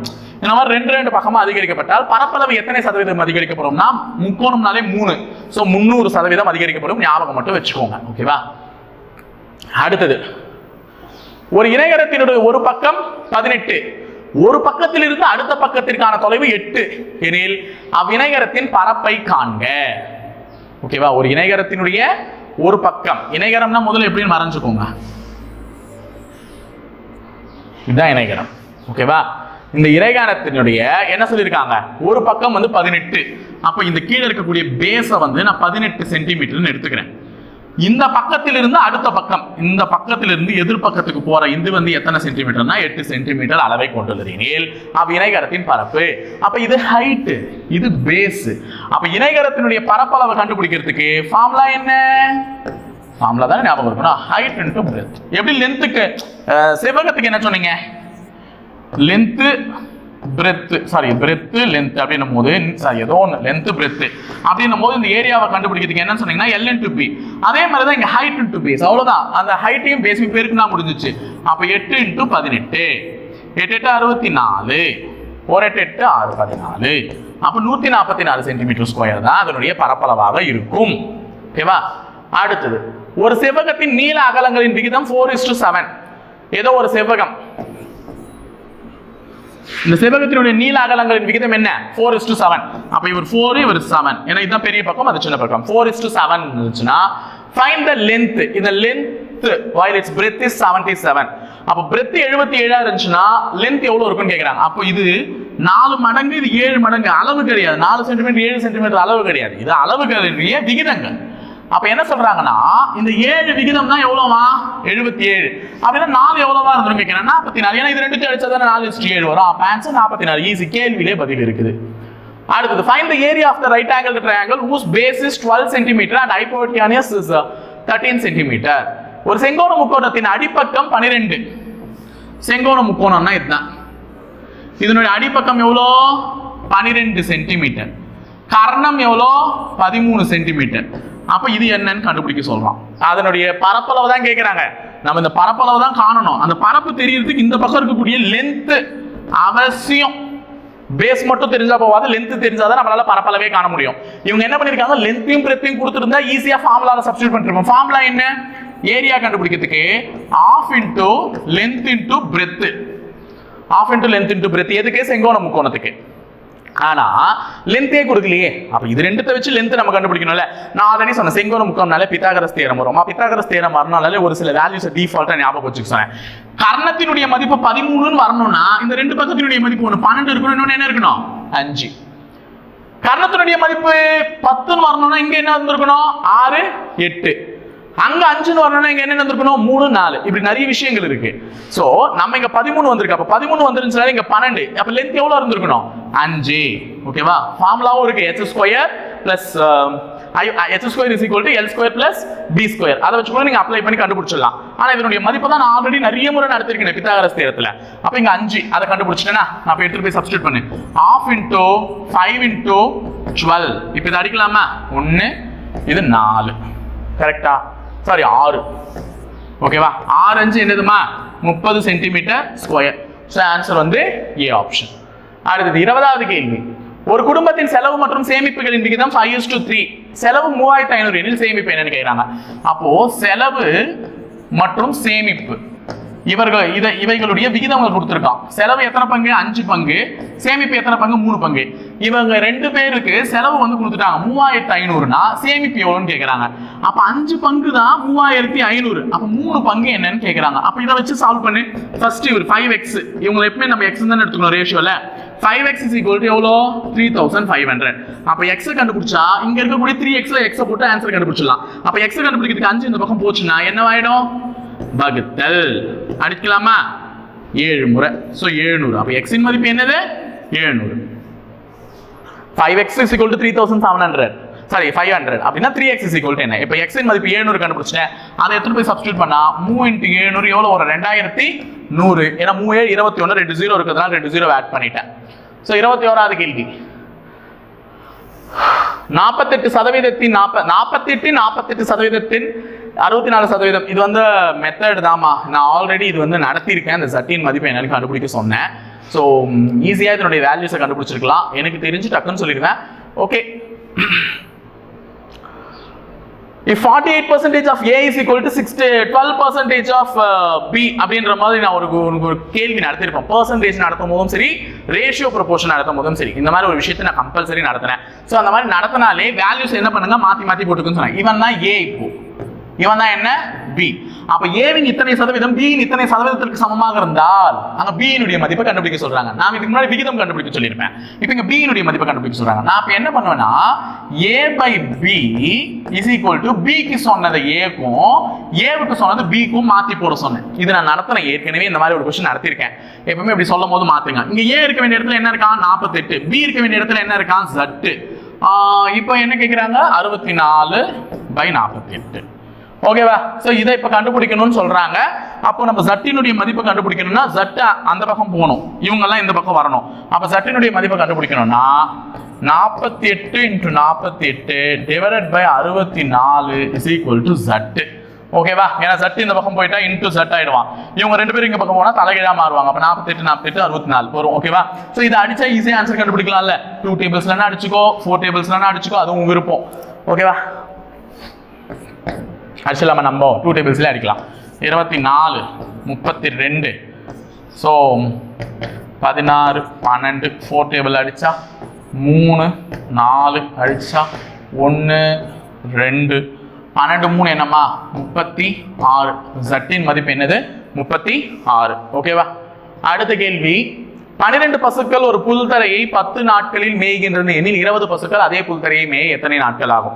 அப்ப 12 பசுக்கள் 10 நாள்ல மேயுதுன்னா 20 பசுக்கள் மேய எத்தனை நாள்? நான் M1 D1 மறுபடியும் எழுதல, ஏன்னா எல்லாமே தெரியும். ஏன்னா இவங்க தான் M1, இவங்க D1, இவங்க M2. ஃபார்முலா அப்படியே அப்ளை பண்ணா D2 இந்த பக்கம் இருக்கும், இவங்க வந்துருவாங்க.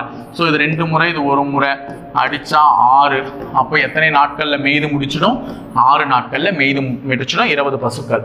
அடுத்தது 23, இருசக்கர வாகனம் ஒன்றின் விலை 2 ஆண்டுகளுக்கு முன்பு ரூபாய் 70,000 இருந்தது. அதன் மதிப்பு ஆண்டுதோறும் 4% வீதம் குறைகிறது எனில் அதன் தற்போதைய மதிப்பை காண்க.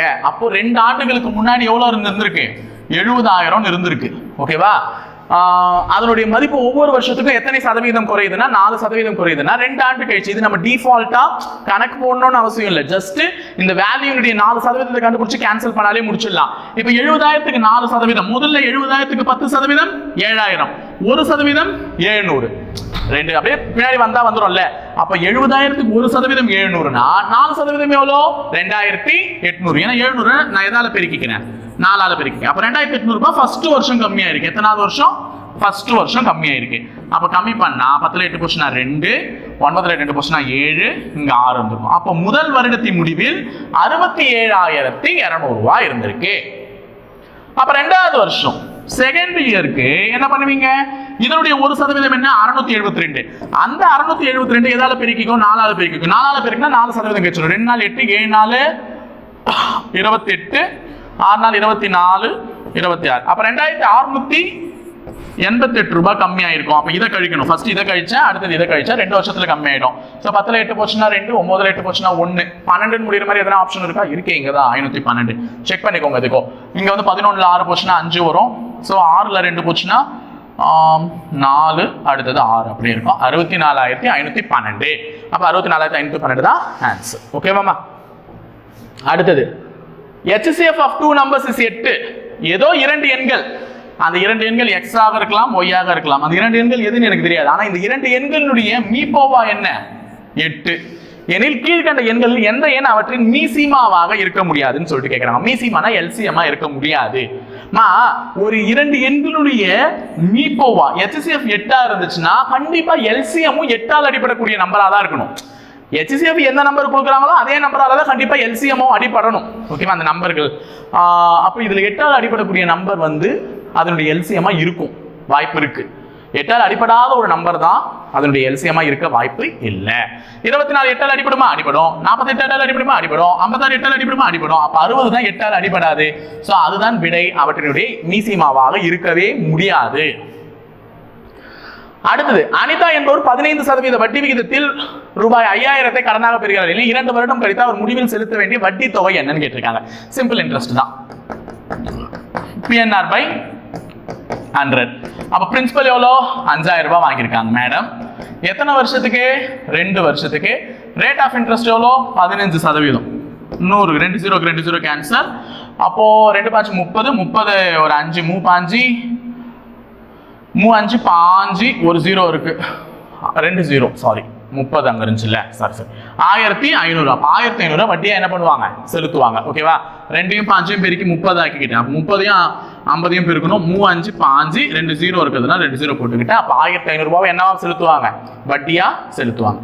அடுத்தது find the simple interest on rupees 5x square y square for 4x y years at 7y percentage per annum. அப்படின்னா என்னன்னா சாதாரணமா என்ன y e x எல்லாம் கேட்டாங்கன்னா பயப்படாதீங்க. பயம் தான் ஒருத்தனை பின்னாடி தள்ளும். திருப்பியுமே என்ன ஃபார்முலா தான் SI is equal to PNR by 100 தான் ஃபார்முலா.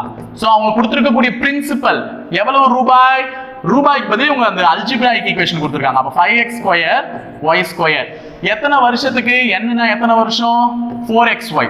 அப்ப 4 into x into y divided by எத்தனை இது 7 y.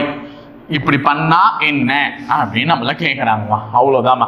இப்போ இதை சால்வ் பண்ண ஆன்சர்மா I 4 20 20 into 7 I 5யும் 4யும் பெருக்கிறோமா 20 20 into 7 140. அப்போ 140 டிவைடட் பை 100. ஓகேவா x ஸ்கொயர் இங்க x ன்னு இருக்கு. பவர் இருந்துச்சுன்னா கூட்டிக்கணும்ல. அப்போ x வந்து கியூப் y2 இங்க y power 1 இங்க y power 1 இது ரெண்டு பவரை கூட்டிட்டேன் x cube y2 y1 y4 அப்ப x cube y4 ன்னு வரணும். x cube y4 ன்னு ஒரே ஆப்ஷன் தான் இருக்கு. ஆனா 7/5 தானே இருக்குனா இத அடிச்சா 7/5 20வது வாய்ப்பாட்டுல அடிச்சா அப்ப 7/5 x cube y power 4 அவ்வளவுதான். ஓகேவா அடுத்தது A மற்றும் B ஆகிய இருவரும் இணைந்து ஒரு வேலையை 16 நாட்களில் செய்வார்கள். யாரும் யாரும் சேர்ந்து ஏவும் பியும் சேர்ந்து எத்தனை நாள்ல முடிப்பாங்க 16 நாட்கள்ல முடிப்பாங்க. A தனியா வேலையை 48 நாட்கள்ல முடிப்பார் என்றால் B தனியா வேலையை எவ்வளவு நாட்கள்ல முடிப்பாங்க. அப்ப சேர்ந்து செஞ்சதை கொடுத்துட்டாங்க. ஒருவருடைய தனியது கொடுத்துட்டாங்க. இன்னொருவர் எத்தனை நாள்ல முடிப்பாங்கன்னா இவங்க வேலையில இருந்து இவர் வேலையை பிரிச்சா B வேலை கிடைச்சிடும். ஏன்னா இது A plus B. ஏவை பிரிச்சுட்டா B தனியா கிடைச்சிடுவான். அப்போ 1/16 மைனஸ் பிரிக்கணும்னா மைனஸ் 1/48. எல்சிஎம் எடுத்தா ரெண்டு நம்பருக்கும் 48 தான் எல்சிஎம். 48ல எத்தனை 16 இருக்கு 3. 48ல எத்தனை 48 இருக்கு 1. சோ 2/48 திருப்பினா 48/2 அடிச்சா 24. அப்ப B எத்தனை நாள் அந்த வேலையை முடிக்கணும் B ஆப்ஷன்லயே இருக்கக்கூடிய 24 நாட்கள் தான். அடுத்தது 4 பாக்கெட் பிஸ்கெட்டுகள் 12 பெண்களால் உட்கொள்ளப்படுகின்றன எனில் 12 பாக்கெட் பிஸ்கெட்டில் உட்கொள்ளும் பெண்களின் எண்ணிக்கை. அப்ப 4 பாக்கெட் பிஸ்கெட்டை எத்தனை பொண்ணுங்க சாப்பிடுறாங்க 12 பொண்ணுங்க. அப்ப 12 பாக்கெட் பிஸ்கெட்டை எத்தனை பொண்ணுங்க சாப்பிடுவாங்க குறுக்கு பெருக்கல் தானே. அப்ப 12 into 12 டிவைடட் பை 4 அடிச்சா 12 3 36 பெண்கள் சாப்பிடுவாங்க. So D answer. ஓகேவா 4 பாக்கெட் பிஸ்கெட்டை 12 பொண்ணுங்க. அப்ப 12 பாக்கெட் பிஸ்கெட்டை எத்தனை பொண்ணுங்கன்னு கேட்டிருக்காங்க. குறுக்கு பெருக்கல் பண்ணி ஆன்சர் கண்டுபிடிச்சிட்டேன். அடுத்தது find the simple interest of rupees 500 for 6 years at 5% per annum னு கேக்குறாங்க. அப்ப SI கேக்குறாங்க. SI is equal to PNR by 100. Principal எவ்வளவுன்னு பாத்தீங்கன்னா 500. நம்பர் ஆஃப் இயர்ஸ் வந்து 6 rate of interest 5 divided by 100.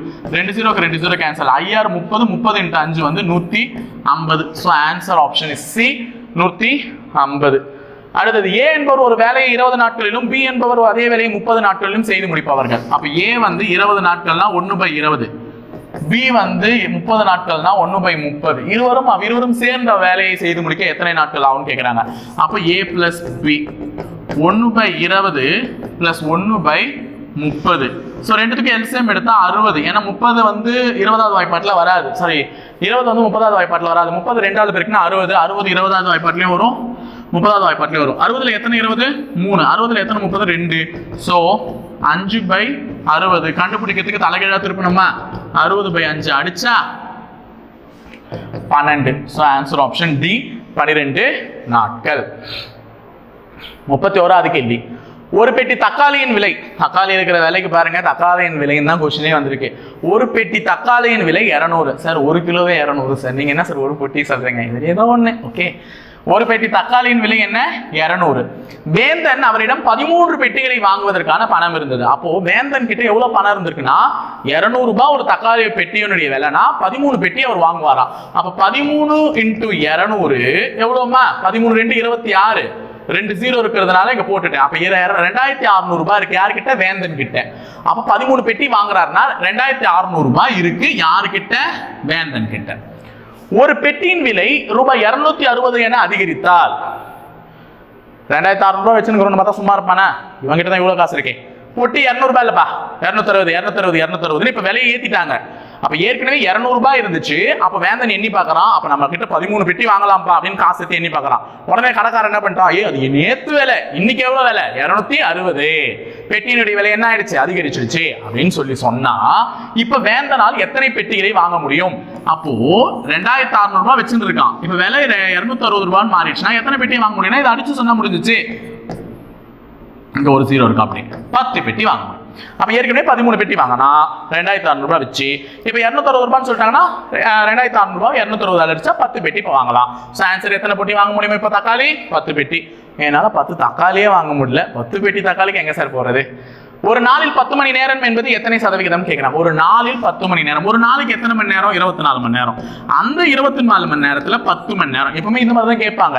இதில் இது எத்தனை சதவீதம், இதில் இது எத்தனை சதவீதம்னா அந்த மொத்த கணக்கு தெரிஞ்சா அதுல அதுன்னு சொல்லணும். அப்போ ஒரு நாளைக்கு 24 மணி நேரம், அதுல 10 மணி நேரம்ன்றது எத்தனை சதவீதம்? சதவீதத்தில் கேட்கறதுனால எதால பெருக்கி சொல்லணும், 100ஆல பெருக்கி சொல்லணும். அப்ப இதை அடிச்சா 12, இது 50, ரெண்டாவது வாய்ப்பாட்டில் அடிக்கிறேன். இது 6, இது 25. இதுக்கு மேல கிராஸ்ல அடிக்க முடியாது, திருப்பி மேல அடிக்கலாம். இப்போ இது 3, இது 5, அப்ப 125 வரும். 125 3ஆல் அடிச்சா 12 வந்து 4 மிச்சம் 5. 5ல எத்தனை 3 இருக்கு? ஒரு 3 இருக்கு. 41 புள்ளி சம்திங். அப்ப 41.66 தான் விடை. எக்ஸாக்ட் ஆன்சர் எனக்கு தேவையில்லை, பட் நான் கண்டுபிடிச்சிடலாம்ல. அடுத்தது, ஒரு எண்ணின் 60% 60 கிடைத்தால் 60 கிடைக்கும். இது ஃபர்ஸ்ட்ல நடத்தினால 80% அந்த மாதிரி தான். இப்போ ஒரு எண்ணின் 60%னா என்னது? 60/100. அப்ப 60x + 100. இதில் எத்தனை கழிக்கிறாங்க? 60 கழித்தால் ஒரு எண்ணின் xன்றது தான் அந்த எண்.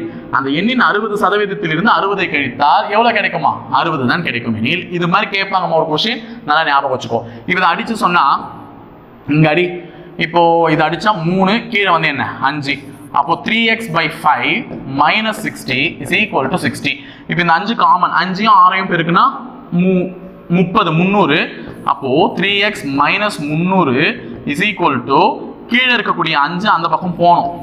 அதையும் போனா அங்க என்ன ஆயிடும்? ஒரு 300 ஆயிடும். ஓகேவா? அங்க என்ன ஆகும்? 300 ஆகும். அப்ப கீழே இருக்கக்கூடிய 5 இந்த பக்கம் எடுத்துட்டு போனா 3x - 300 60 × 5 அங்க ஒரு 300. நல்ல ஞாபகம் வச்சுக்கோங்க. இந்த 5 எங்க எடுத்துட்டு போறேன், அது ஒரு 300. இந்த -300 அந்த பக்கம் தள்ளணும், ஏன்னா x தான் கண்டுபிடிக்க போறோம். -300 அந்த பக்கம் தள்ளனா +300 ஆயிடும்.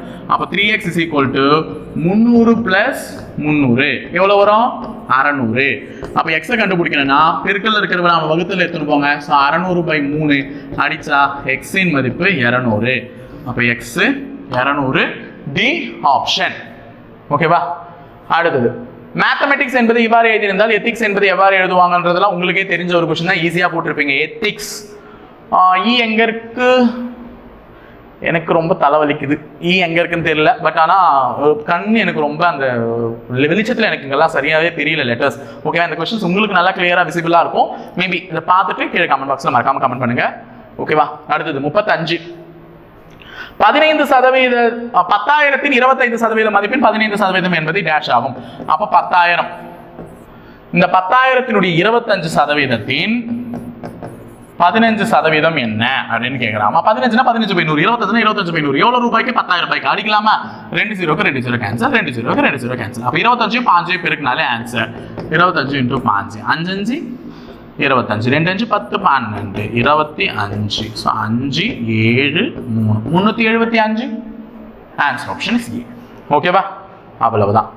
அடுத்தது, 10 வருடங்களில் ஒரு தொகை 2 மடங்கு ஆகிறது எனில் வருடத்திற்கு தனி வட்டி விகிதம் காண்க. 10 வருடங்களில் ஒரு தொகை 2 மடங்கு ஆகிறது. இது மாதிரி நான் சொல்லியிருக்கேன். எத்தனை மடங்கு ஆகுதுன்னு சொல்றாங்களோ அதை விட ஒரு பி என்ன பண்ணணும்? கம்மியா போடணும். ஃபார்முலா அதே தான். SI = PNR/100. இந்த SIக்கு நீ போடக்கூடிய P ரொம்ப முக்கியம். 2 மடங்குன்னு சொன்னாங்கன்னா ஒரு P, 1 கம்மி பண்ணிடணும். 3 மடங்குன்னு சொன்னாங்கன்னா 2P, 7 மடங்குன்னு சொன்னாங்கன்னா 6P. எத்தனை மடங்குன்னு சொல்றாங்களோ அதுல இருந்து ஒரு P கம்மி பண்ணி தான் SI இருக்க வேண்டிய இடத்துல போனோம். இங்க 2 மடங்கு தான் சொல்லியிருக்காங்க. அப்போ 2P, அதுல இருந்து ஒரு P கம்மி பண்ணிட்டா வெறும் P. ஓகேவா? சோ அடுத்தது P நம்பர் ஆஃப் இயர்ஸ், எத்தனை வருஷத்துல சொல்லிருக்காங்க? 10 வருஷம். என்னன்னா இயர் 10. ரேட் ஆஃப் இன்ட்ரெஸ்ட் 6 தான் கேக்குறாங்க. அப்ப இங்க 100. சோ இந்த பீக்கும் இந்த பீக்கும் கேன்சல். அப்போ இதை அடிச்சா 1/10. அப்ப ரேட் ஆஃப் இன்ட்ரெஸ்ட் 1 இல்ல 10%. ஏன்னா இந்த 10 இந்த பக்கம் போச்சுன்னா 6 கூட சமமாயிடும். சோ 10%. அப்போ சி ஆப்ஷன் 10%. ஓகேவா? அடுத்தது in a leadership election between A and B, A win by margin of 192 votes. ஒரு தலைமையை தேர்ந்தெடுக்கும் தேர்தலில் A மற்றும் B ஆகிய இரு நபர்களில் A ஆனவர் 192 வாக்குகள் வித்தியாசத்தில் வெற்றி பெறுகிறார். அப்போ ரெண்டு பேருக்கு எலெக்ஷன் நடந்திருக்கும், ஒருத்தர் A, இன்னொருத்தர் யாரு B. ஓகேவா? A க்கு எத்தனை வித்தியாசத்தில் வெற்றி பெறுகிறார்? வின்னிங் இவர்தான், இவர் தோத்து போனவர், லாஸ். B வந்து தோத்துட்டார். எவ்வளவு வித்தியாசம்னா இவங்க ரெண்டு பேருக்கு ஓட்டு வித்தியாசம் வெறும் 192. வித்தியாசம்னாலே மைனஸா, அப்ப ஏவினுடைய வாக்கிலிருந்து பியினுடைய வாக்குகளை கழித்தால் என்ன வருது? 192 வருது. மொத்த வாக்குகளில் ஏ ஆனவர் 58% பெறுகிறார். இவர் பெற்ற வாக்குகள் 58%, வின் பண்ணவர். அப்ப தோத்து போனவர் எவ்வளவு பெற்றிருப்பாரு? 42%. அப்ப இவங்களுக்குள்ள வித்தியாசம் தான் 192. அப்ப 58x minus 42x is equal to 192. போட்டு பார்க்கலாம். 16 ஆமாவா? 16x. அப்ப 16x is equal to 192. x கண்டுபிடிக்கலாமா? Sorry இது அப்படி போடக்கூடாது. 16%, இது x இல்ல, சதவீதமே தான். ஓகேவா? அப்ப 16% தான் எவ்வளோ? 192. அப்படின்னா பதிவான மொத்த வாக்குகள் எத்தனைன்னு கேட்கிறாங்க. அப்ப 16% 16 தானம்மா, 8ல 2 போச்சுன்னா 6. ஆமா 16. 16%னா 192னா 100% வாக்குகள் எத்தனை? நல்லா ஞாபகம் வச்சுக்கோங்க. ஏவையும் பியும் வச்சுதான் இங்க நமக்கு டிஃபரன்ஸே சொல்றாங்க. ஏ வந்து வின் பண்ணிட்டாரு, பி வந்து லாஸ் பண்ணிட்டாரு. ரெண்டு பேருக்கும் உள்ள வாக்கு வித்தியாசம் 192. ஏ 58% வாக்குகளை பெற்றிருந்தா பி கண்டிப்பா 42% வாக்குகளை பெற்றிருக்கணும். இவர்கள் இருவருக்கும் உள்ள வித்தியாசம் 192னா 58% மைனஸ் 42% தான் 192. 16% 192. அப்ப இது 192னா 100% என்னன்னு கேக்குறாங்க. அப்ப குறுக்கு பெருக்கல் பண்ண ஆன்சர் ஓகேவா? 16. இப்ப அடிச்சா 16 ஒரு முறை, 32 ரெண்டு முறை. சோ 12 100ஆல பேருக்குன்னா 1200. சோ ஆன்சர் பதிவான வாக்குகள் பி ஆப்ஷன் 1200. ஓகேவா? அடுத்தது ராமு அண்ட் சோமு. ராமு மற்றும் சோமு வாங்கிய இரு மேசைகளின் விலை முறையே 750. அப்ப ரெண்டு கேரக்டர் இருக்கு, ஒன்னு ராமு, இன்னொரு கேரக்டர் என்ன? சோமு. ரெண்டு பேரும் மேசை வாங்கியிருக்காங்க. இவர் 750, இவர் என்னது 900. இவற்றுடைய விலையை கொடுத்துட்டாங்க. அதனுடைய விகிதத்தை கேட்கறாங்க. 0க்கு 0 கேன்சல் பண்ணுங்க. 75 90. 15வது வாய்ப்பாட்டில் அடி இல்ல 5வது வாய்ப்பாட்டில் அடி, அது ஊவிருப்போம். 15வது வாய்ப்பாட்டில் அடிச்சா இவர் 5 முறை, 15வது வாய்ப்பாட்டில் அடிச்சா இவர் 6 முறை. So 5:6. So A option answer. அடுத்தது 39. இரண்டு தொடர் தள்ளுபடிகளான 20% மற்றும் 25% ஆகியவற்றுக்கு நிகரான ஒரே தள்ளுபடி. ரெண்டு தள்ளுபடியா கொடுக்கறத நீ ஒரே தள்ளுபடியா கொடுத்தா எவ்வளவு ரூபாய்க்கு கொடுப்பேன்னு கேட்கறாங்க. இப்ப நான் 100 ரூபான்னு வச்சுக்கிறேன். ஃபர்ஸ்ட் இதுக்கு 20% தள்ளுபடி போடுறேன். நான் எவ்வளவு வரும்? 100ல 20% கம்மி பண்றேன். தள்ளுபடினாலே தள்ளு தானே, வெளியே தள்ளுறது. 100ல 20% போனா 80 ரூபாய். இப்ப அந்த 80 ரூபாய்க்கு தான் எத்தனை சதவீதம்? 25% போடுறேன். 80 ரூபாய்க்கு 25%, 80 ரூபாய்க்கு 10% 8. 25% 10% 8 சார். 25% இன்னொரு 8 கூட்டிக்கோங்க சார், 20%. 5னா இதுல பாதி 4 கூட்டுங்க சார். 8 16, 20 ரூபாய் கம்மி பண்ணோம் சார். திருப்பி 20 ரூபாய் கம்மி பண்றேன். அப்ப 20 ரூபாய் கம்மி பண்ணா எவ்வளவு வரும்? 60. ஓகேவா? நான் ஃபர்ஸ்ட் 100 ரூபாய் இருக்கு, அந்த 100 ரூபாய்க்கு 20% தள்ளுபடி தரேன். 100 ரூபாய்க்கு 20% தரேன்னா 20 ரூபாய் கம்மி பண்ணிடுவேன். அப்ப 80 ரூபாய். அந்த 80 ரூபாய்க்கு 25% கம்மி பண்ண சொல்றேன். 80 ரூபாய்க்கு 25% என்பது எப்படின்னு பார்த்தோம்னு சொன்னலாம். 80ன்றது எவ்வளவு? 100%. அதுக்கு 10% 8. அப்ப 10% 8னா 20% 16. 10% 8னா 5% 4 தானே. அப்ப அதோட ஒரு 4 கூட்டுறேன். அப்ப 25% என்பது 20 ரூபாய். அதை கம்மி பண்ணி எவ்வளவு எடுத்துட்டு வந்திருக்கேன்? 60 ரூபாய்க்கு எடுத்துட்டு வந்திருக்கேன். அப்போ இதுதான் 80 ரூபாயினுடைய 25% கம்மி பண்ணியது. இப்ப நான் 2 டிஸ்கவுண்டா கொடுத்தேன். எவ்வளவு மாறி இருக்கு? 60 ரூபாய் மாறி இருக்கு. இது ஒரே டிஸ்கவுண்டா கொடுக்கலாம்னா 100ல இருந்து 60 ரூபாய் வரணும்னா ஒரே டிஸ்கவுண்ட் எவ்வளவு கொடுக்கலாம்? 40% கொடுத்துட்டு போயிடலாம், பிரிச்சு கொடுக்கலாம். அடுத்தது இனி ஆடிட்டோரியம். இது ஒரு முக்கியமான கொஸ்டின், ஞாபகம் வச்சுக்கோங்க. ஒரு கலையரங்கத்தில் முதல் வரிசையில் 20 இருக்கைகள் இருக்கு. அப்ப முதல் வரிசையில 20 சீட்ஸ், மொத்தம் 30 வரிசைகள் இருக்கு. இந்த கலையரங்கத்துல மொத்தம் எத்தனை வரிசை இருக்கான்? 30 வரிசை. ஏன் இப்படி கோடு போட்டீங்கன்னு கேட்பீங்களா? ஒரு விஷயம் இருக்கு, நான் சொல்றேன். மொத்தம் எத்தனை வரிசை இருக்கு? 30 வரிசை. ஃபர்ஸ்ட் வரிசையில் 20 சீட்டு, மொத்தமா 30 வரிசை இருக்கு. அடுத்தடுத்த ஒவ்வொரு வரிசையிலும் அதற்கு முந்தைய வரிசையை விட 2 இருக்கைகள் கூடுதலாக உள்ளன. அப்ப இங்க 20னா இதுக்கு அடுத்த வரிசை 22, அதற்கு அடுத்த வரிசை 24, அதற்கு அடுத்தது 26. 2 சீட் எக்ஸ்ட்ரா ஆயினே போகுமா? என்ன ஆகும்? 2 சீட் எக்ஸ்ட்ரா ஆயினே போகுமா? அப்படின்னா மொத்தமா எத்தனை சீட் இருக்குன்னு கேட்கறான். நான் இந்த 20ன்றது கடைசி வரையும் வரும். இந்த எக்ஸ்ட்ரா ஆட் ஆகிற 2 தான் மாறினே இருக்கும். சோ ஃபர்ஸ்ட் வரிசை மொத்தமா 30 வரிசை தானே இருக்கு. 30 வரிசை தானே இருக்கு. 30 வரிசை இருந்துச்சுன்னா ஃபர்ஸ்ட் வரிசையில் 20 இருக்கு, அதை விட்டுரு. அதுக்கு அடுத்தடுத்ததுல இருந்தா 2 சீட் எக்ஸ்ட்ரா ஆட் ஆகுது.